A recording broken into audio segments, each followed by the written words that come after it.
How is everybody doing? We're going to take a look at Peter Gabriel on vinyl LP from 1977 until 1992. Peter Gabriel was the singer, frontman with the band Genesis from their beginning, from the genesis of Genesis, until 1975, 74, 75. The last album he did with them was called The Lamb Lies Down on Broadway. After that, he decided to leave the band, and Phil Collins, who was the drummer, took over on vocals, and the rest was history. Genesis actually became bigger and bigger and bigger, and by the 80s they were one of the biggest bands on the planet. Gabriel himself embarked on a solo career, and the results are very, very interesting and often groundbreaking. So let's check them out. The first one I have here is his debut from 1977. This is one of my favorite albums. I just really like it. This is the original, not the original, but this is one of the early pressings. It's one of my favorite albums. This press is from 2015. It's a double. They fleshed it out into a double. It's half speed mastered, I think, 45 rev per minute, but it's only a technical thing. The music on here is fantastic. It's got Barbara Bound, the Burgermeister. That's probably one of the only songs on the album that sounds like Genesis. I could imagine that being on a Genesis album. Yeah. Then you have Salisbury Hill. That was a big hit for Peter, one of his most well-known songs. And then you have Modern Love. Excuse Me. That's a barbershop quartet. It's really good. It's just complete. Every song on the album is different here, really. And then you have Humdrum on the inside one. Humdrum is fantastic. I like the lyrics on it. The lyrics are cool. It's just a great song. I guess, yeah, it sounds like something that you would probably, yeah, it sounds a little bit like something off Lamb. Lamb Lies Down on Broadway.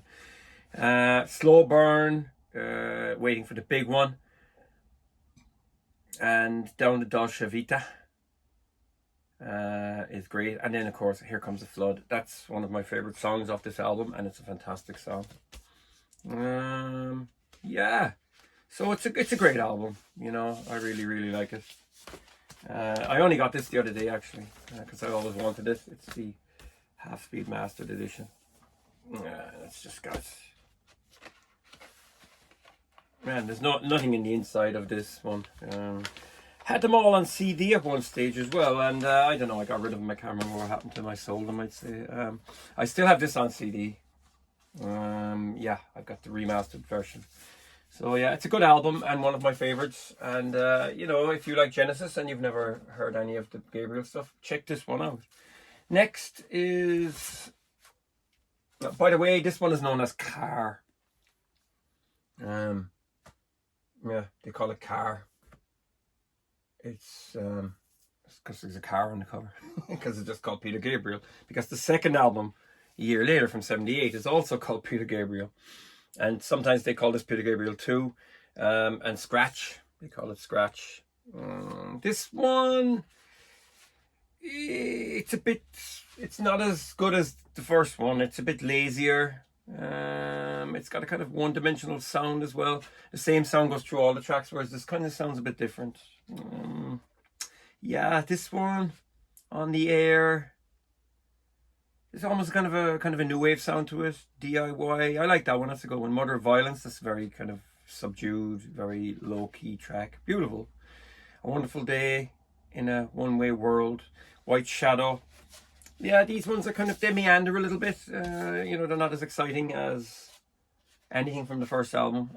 Indigo, Animal Magic, Exposure, Flotsam and Jetsam, Perspective. Then Home Sweet Home. It's almost a kind of a slow country type track about marriage and stuff. And it's It's almost, it's just a little bit ironic and stuff, and it's a bit funny. But yeah, every time I listen to it, I kind of, it feels like a bit of a chore to listen to. It's probably his oddest album, and it's probably like one of his least interesting. I'll be totally honest.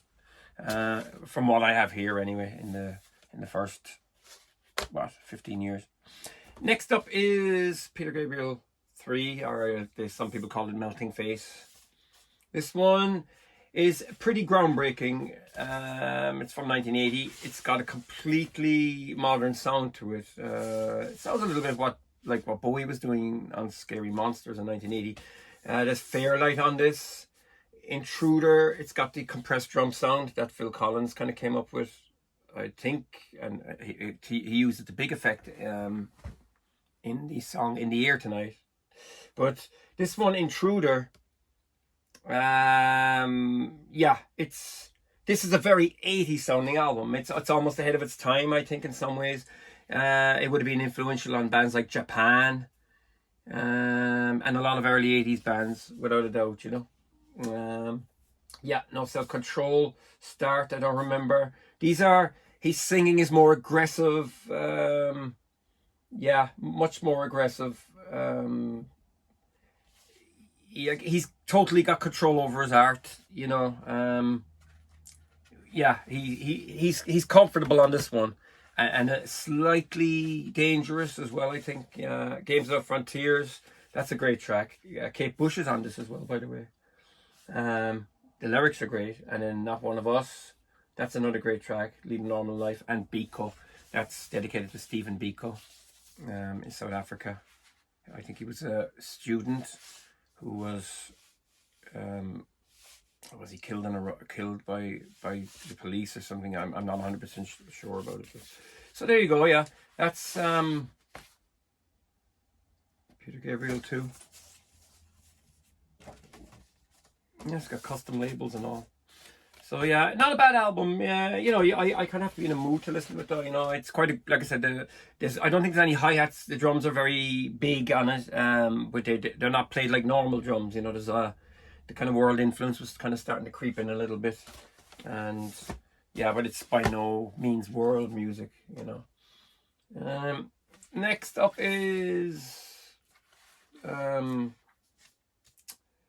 this one is called Security, I think. Again, Peter Gabriel. Some people call it Peter Gabriel 4. Security. Now, this one is a little bit less accessible. It's a bit colder sounding. He's using Fairlight on this. Rhythm of the Heat. That starts off with a sampled type of a kind of a bass line. It's almost like a didgeridoo. This has got kind of tribal music going through it. So this is probably his first one where world music plays a bigger part. So this was in an episode of Miami Vice as well, near the end of a show titled Evan. There was kind of a showdown by a dockland, and the Rhythm of the Heat comes in the background, or at the start of it. I can't remember what part of it was. It was like junk, junk, junk, junk, junk, junk, junk.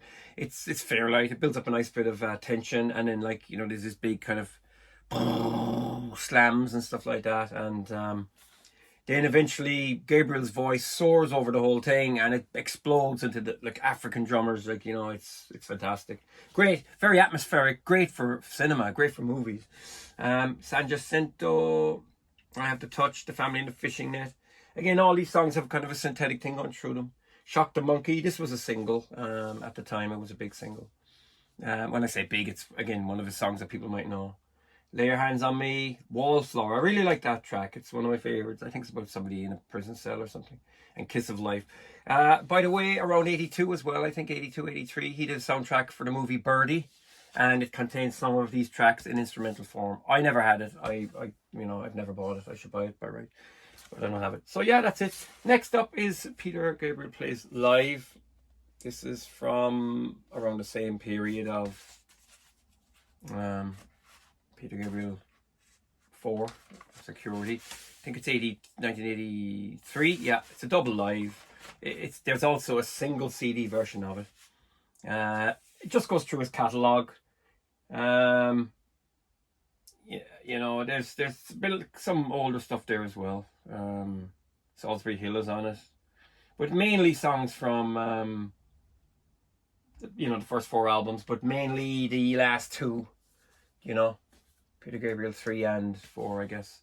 Yeah, Humdrum was on it. Yeah, I still prefer the album version, but yeah, it's not bad. Not nice snapshot of him live. It kind of blends in a bit with that as well. Yeah, you could see here even in 1982, whatever, he's still wearing the makeup and the stuff live. You know. So yeah, there's not much from him then. In the early to mid 80s after 83, and then in the middle of 86 along comes So. And So is a big album. This was kind of like, it's like his Invisible Touch. Genesis actually released that around the same time. So this is his big one. It's almost like his Brothers in Arms as well, the Dire Straits album. Red Rain, Sledgehammer was a big hit. Don't Give Up, that was a duet with Kate Bush, another single. With the video, the two of them just dancing there, very simple. That was a big song. That Voice Again, In Your Eyes, Mercy Street, Big Time. We Do What We're Told, Milgram's 37. And I think there was an extra track on the CD. But So is the labour of about 2 or 3 years. And it took a long time to make this one. And it's 80s Gabriel, very concise, very, you know, modern sounding for the time. And yeah, it's a good album. Is it his best album? I think, you know, number 3 is quite groundbreaking. I think that this was probably more influential, you know, on bands in the 80s without a doubt. But this is probably more or less his most complete album. Everything seems to fit together well in it. But for me personally, I still like Car. It's my favourite. Car is like no other Gabriel album. He's just having fun on it. Doing whatever he wants. It's just a great listen. It's a great album. I love it. So yeah, So What. Then there's a soundtrack in '89 for The Last Temptation of Christ, the Scorsese movie about the life of Jesus Christ, which has kind of got all kind of samples and kind of Arabic music and stuff like that in it, on his own Real World label, which he formed. But I don't have that. I've never heard it. I wouldn't really be too interested in it. This is Shaking the Tree. This is the greatest hits. And it's just got all his hits on it. What's on it here? Here Comes the Flood is just him on piano. That's it. There's nothing else. Which is a pity because I like the album version. But this is a lovely version as well. It's just a little bit quieter. So yeah, there you go. That's it. That's Shaking the Tree. And I think that came out around, when was it? 1990. And then there was nothing for a while. And then all of a sudden, I'd say maybe, autumn 92, Us came along. And this was another big album at the time. Everything on this now sounds more electronic.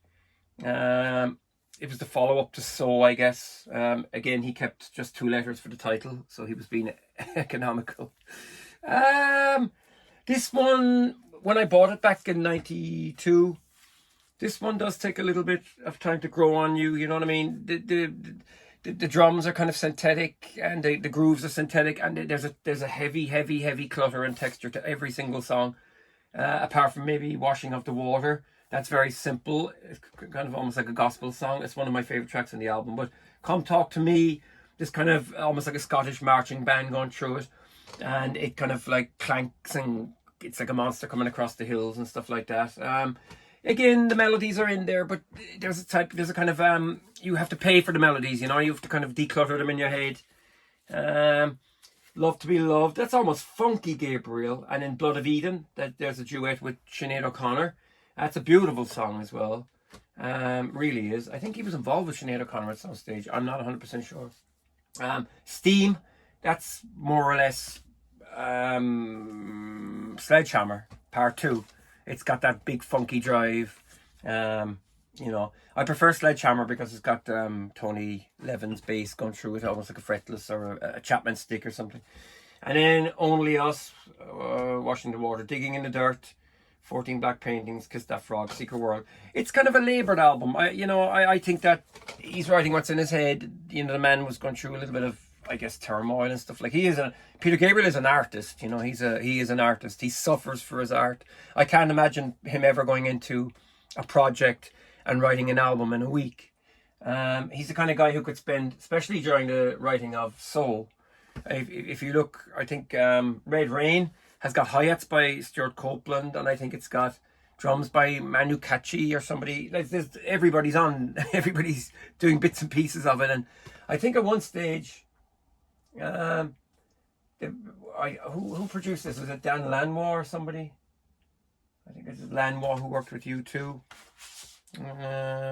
He's involved in it anyway. Let me see. Dan Lanois, yeah. Engineered by Kevin Killen.